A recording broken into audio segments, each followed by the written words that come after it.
Hi everyone, the Simple Dad here. In this video, I'll show you how to get uninterrupted gaming with modes and routine on your Samsung S25 Ultra.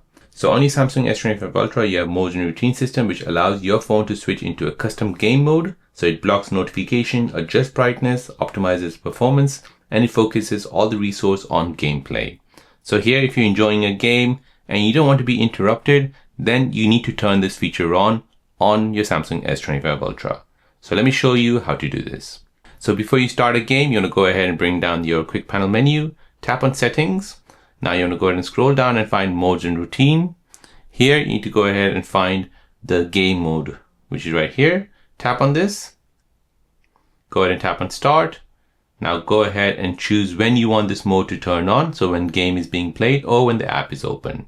So you can go ahead and choose whichever you like. Tap next.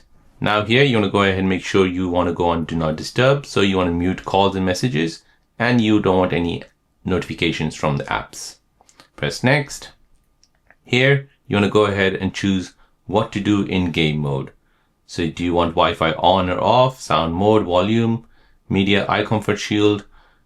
All of these settings you can turn on and off. So go ahead and set this up.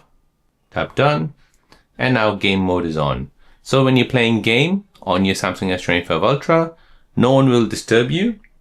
So it ensures a distraction-free and smooth gaming experience. So whether you're playing casually or competitively, no pop-ups or no interruption, just pure focus on the game itself. So there you go guys, that is how to get uninterrupted gaming with modes and routine on your Samsung S25 Ultra.